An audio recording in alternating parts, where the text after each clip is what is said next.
Hello बच्चों, let's read the question. The question says ABC is a triangular plate of uniform thickness. Okay, the sides are in the ratio as shown in the figure. IAB, IBC, ICA are the moment of inertia of the plate about AB, BC and CA as axis respectively. Which one of the following relation is correct? Okay, so दिया क्या क्या है कि ये एक right angle triangle है, ठीक है, राइट एंगल ट्राइंगुलर प्लेट है जिसकी साइड्स हमें पता है A B is 4, B C is equal to 3 and A C is equal to 5. Okay, अब हमसे जो आई A B, I B C, I C है वो moment of inertia about this rods. Okay, so what is the key concept?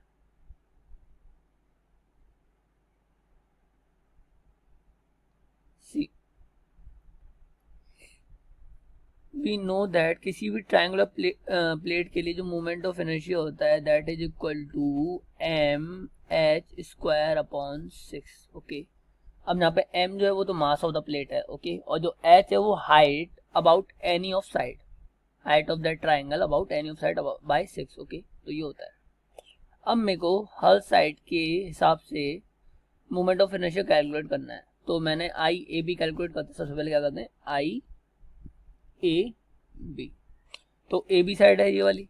Okay, अब इसके लिए height कौन सी consider करेंगे, बी सी हाइट होगी ए बी के लिए, क्योंकि ये एक दूसरे में क्या है, परपेंडिकुलर है. तो ये इसके लिए हाइट होगी तो 3 आ जाएगा.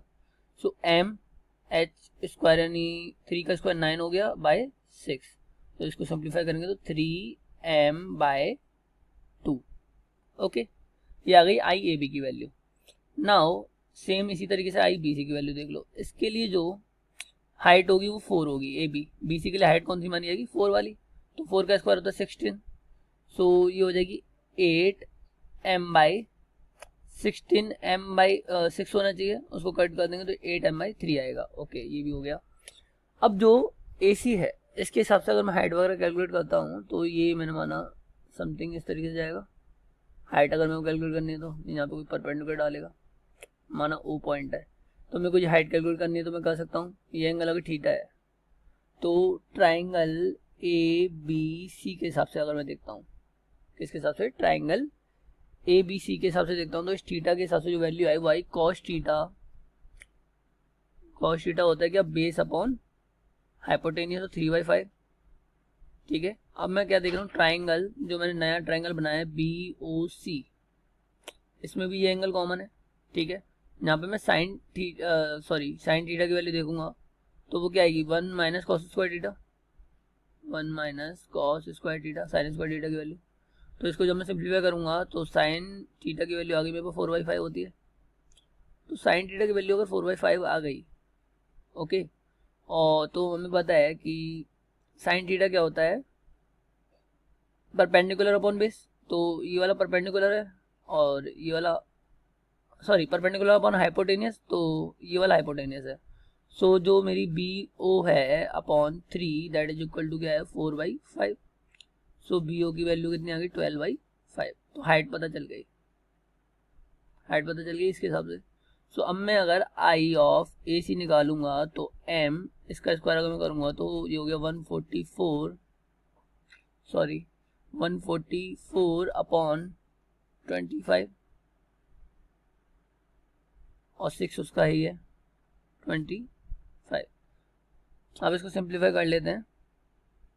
सो इसको सिंप्लीफाई करेंगे तो जाएगा 24/25 M.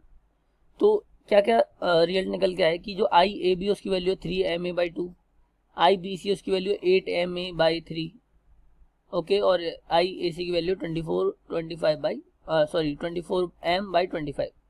So I A B greater than I B C, ये स्टेटमेंट गलत होगा क्योंकि ये 1.5 m है और इसको अगर मैं देखूंगा तो ये 2.66 समथिंग m है और ये कुछ 0 पॉइंट समथिंग कुछ होगा ना, 24/25. तो ये 1 से लेस ही होगा, लेस देन 1 मान लेते. चलो इसको मैं लिख देता हूँ, लेस देन 1 होगा, लेस देन m होगा.